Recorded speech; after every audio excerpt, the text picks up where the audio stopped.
అశ్వ సంవత్సరంలో కైలాస యాత్ర Shri Gayatri tours and travels 8977349696. Satyam గారి తోటి విజయవాడ ఉన్నంత వరకు ఈ పేరు మీకు పోయినా సరే సత్యం గారి దడిలో పంచాయతీలు న్యాయంగా జరుగుతాయి అనేది ఎవరు చేస్తారు? మీరు పోయిన తర్వాత మీ అంత న్యాయంగా నిజాయితీగా చేస్తారు సార్.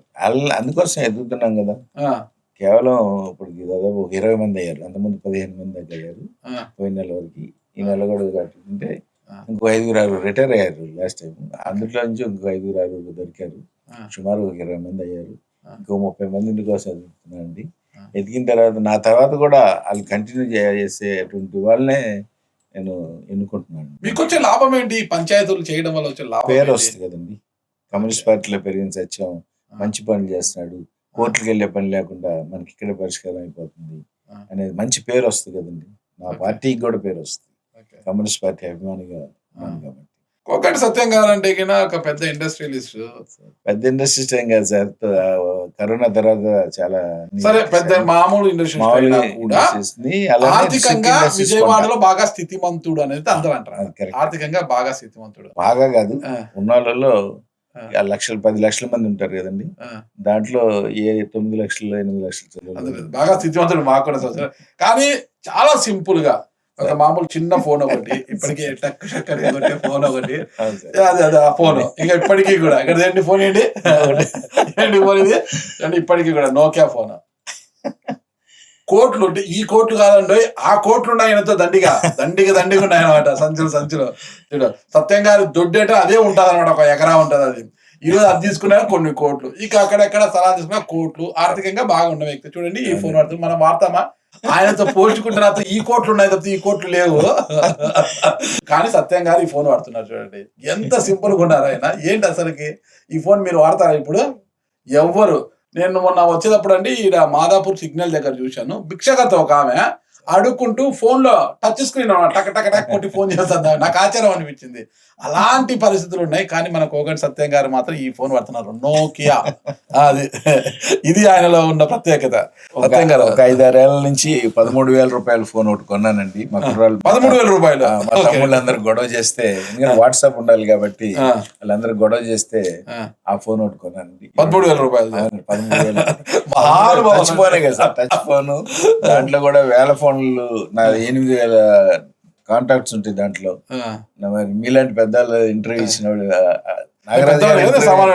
నాగరాజు గారే సరైన జర్నలిస్ట్ అని చెప్పేసి చాలా మంది నాకు కామెంట్స్ పెడతారు. నాగరాజు గారు మంచి జర్నలిస్టులు ఉన్నారు మార్కెట్ లో. ఏం లేదు, ఒకరికి మించిన వారు ఒకరు ఉన్నారు. ఎవరు అభిమానం అడిగే తత్వం ఈ విధంగా అందరూ అడగరు ఈ రోజున పొలిటీషియన్స్ ని.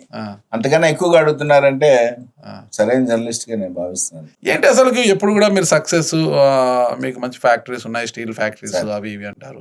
ఇటీవల కొంత వ్యాపారం మందగించింది, కాస్త ఇబ్బందికర పరిస్థితులు వచ్చాయంటున్నారు. ఎందుకు మీ వ్యాపారం తగ్గించినందుకు అంటే ప్రభుత్వాల నుంచి ఏమైనా ఇబ్బందులు వచ్చాయి? కాదు సార్, కరోనా దగ్గర నుంచి కొంత 2013 నుంచి ఆ ఫ్యాక్టరీలో దాదాపు 70 కోట్లు కాజేసి పారిపోయిన వాళ్ళకి సపోర్ట్ చేసిన గురించి మా ఉండగానండి. అప్పుల్లో పాపం మళ్ళీ సర్దడానికి ప్రయత్నించాడు కానీ అతని వల్ల కూడా కాలేదు. అప్పుడు కొంత నష్టపోయాం, ఒక ఫ్యాక్టరీ మొత్తం పడిపోయింది. అట్లనే కొన్ని జిఎస్టీ రావడం వల్ల కొన్ని ఫ్యాక్టరీలు మొత్తం పడిపోయింది. ఓన్లీ ఒక ఫ్యాక్టరీ రావులపాలెంలో రన్ అవుతుంది. అట్లనే ఇప్పుడు కొత్తగా ఏఆర్సి నుంచి, అలానే బ్యాంక్స్ నుంచి, ఎస్ఎఫ్సి నుంచి కొత్త ఏం కాదు. అంతకుముందు ఏంటంటే సంవత్సరానికి ఎక్కడైనా ఒక ఫ్యాక్టరీ 2 ఫ్యాక్టరీలు వాడుతుండేవాళ్ళం అండి. Sick industries, state finance corporation నుంచి కానివ్వండి, ఐడిబిఐ నుంచి కానివ్వండి, ఇట్లా బ్యాంకుల నుంచి ఆక్షన్లో పడుతున్నానండి, చేస్తున్నాను వ్యాపారం. ఎందుకంటే దాన ధర్మాలు సంవత్సరానికి 2 కోట్ల వరకు నాకు అవుతాయండి. మరి అయ్యన్నా సంపాదించాలి కదా. ఉన్న ఆస్తులు మీరు ఇందాక అన్నట్టుగా ఉన్నాయి కదా, అవి అయితే పిల్లలకు ఉంటాయి. అసలు మొన్న మధ్య బెంగళూరులో ఒక ప్రాపర్టీ అమ్మానండి, అమ్మవారి సాక్షిగా.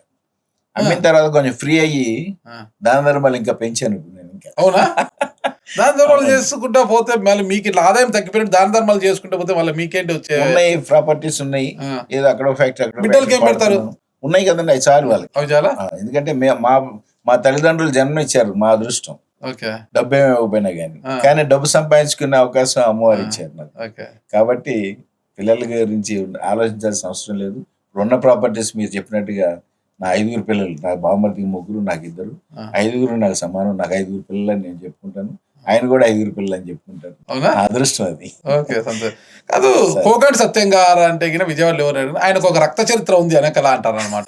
ఆయనకు ఒక రక్త చరిత్ర ఉంది, ఆయన ఒక డాన్ అన్నట్లు మాట్లాడతారు అనమాట. సరే, కొన్ని మర్డర్ కేసులు అవన్నీ వచ్చాయి, వాస్తవమా లేదనేది కోర్టులు తీర్పించేది. వాస్తవం కాబట్టి కొట్టేశారు. అది ఆ రక్త చరిత్ర ఉన్నా నేను చూసిన చాలా సార్లు 2-3 సార్లు నేను బెంగళూరు ఎయిర్పోర్ట్ లో మిమ్మల్ని చూడడం జరిగింది, హైదరాబాద్ ఒకసారి ఎయిర్పోర్ట్ లో చూడడం జరిగింది, అవుట్ సైడ్ హైదరాబాద్ కూడా చాలా సార్లు చూశాను మిమ్మల్ని. ఇక్కడ నేను ఒక్కరే వెళ్తుంటారు, మీరు సింపుల్ గా, చాలా సింపుల్ గా ఒక సూట్ కేసు పెట్టుకుని ఒకరే వెళ్తుంటారు. మీ పక్కన మంది మార్బలం ఏముండదు. రక్త చరిత్ర ఎవరికైనా మరకలు ఉంటే ఖచ్చితంగా వెనకాల 10 మంది ఉంటారంట. ఎందుకంటే తన ప్రాణాలను రక్షించుకోవడానికి సెక్యూరిటీ పెట్టుకుంటారు, వాళ్ళు అనుచరులను పెట్టుకుని తిరుగుతుంటారు. కానీ రక్త చరిత్ర ఉంది అని ఎవరిని అడిగినా ఆయనకు రక్త చరిత్ర ఉంది, ఆయన స్కెచ్ గీస్తే మిస్ కాదనే పరిస్థితి. మీరు ఒంటరిగా ఎలా తిరుగుతుంటారు నాకు అర్థం కాలేదు. ఎక్కడ చూసినా ఒంటరిగా వెళ్తుంటారు మీరు. నాకు అమ్మవారు ఇచ్చిన ధైర్యం అండి. కమ్యూనిస్ట్ పార్టీలో పెరిగాం కాబట్టి ఆ ధైర్య సాహసాలు మాకు కమ్యూనిస్ట్ పార్టీ నుంచి కొంత. అమ్మవారు అంటారు, కమ్యూనిస్ట్ అంటారు, చాలా కన్ఫ్యూజన్ లేదు, చెప్పండి మీరు. దాని కమ్యూనిస్ట్ పార్టీలో పెరగడం వల్ల ఈ క్రమశిక్షణ, అమ్మవారి ఆశీస్సుల వల్ల పెరగటం. అది ఎలా అంటే ఒక రక్త చరిత్ర ఉన్న మనిషికి ఖచ్చితంగా మంది మార్బలం ఉండాలి. మరి మీకు ఎందుకు సింపుల్ గా తిరుగుతా అంటారు మీరు? చరిత్ర ఏం లేదండి. ఓన్లీ నేను డబ్బులు తీసుకోకుండా పంచాయతీలు చేసేవాడిని. దాదాపు 40 ఏళ్ళ మట్టి చేస్తున్నాము. అంతకుముందు ఒక 20 ఏళ్ళు మా అన్నయ్యలు చేశారు. అందరూ నలుగురు కూడా కమ్యూనిస్ట్ పార్టీ. ఆ రోజుల నుంచి కూడా మాకు దమ్ము, ధైర్యం, ఎర్రజెండా. ఆ ఎర్రజెండా వల్ల ఒకటి. రెండోది, రక్త చరిత్ర అనేది ఈ డబ్బులు తీసుకొని పంచాయతీలు చేసేవాళ్ళు కొంతమంది మా మీద, పేపర్ల వాళ్ళకి, పెద్ద పెద్ద పేపర్ల వాళ్ళకి డబ్బులు ఇచ్చి నా మీద ఒక విజయవాడ చెందిన దళపతి అని చెప్పేసి ఈనాడులోనే రాయించారు. అంటే ఎంత దుర్మార్గమైన ఆలోచనలు ఆలోచించేవాళ్ళు, పంచాయతీలు చేసేవాళ్ళు, డబ్బులుగా విజయవాడలో విజయవాడకి చెందిన దళపతి. అతను ఏది చెప్తే అదే అవుద్ది, అతను ఏది అనుకుంటే అదే అవుద్ది, ఏదైనా సాధించగలడు ఆయన, అది ఇది అని చెప్పేసి రామోజీరారే మమ్ముట్టి గారు పెట్టినందుకు ఆయనకి ధన్యవాదాలు. ఆయన విప్లవ జోహార్లు కూడా తెలియజేసుకుంటారు.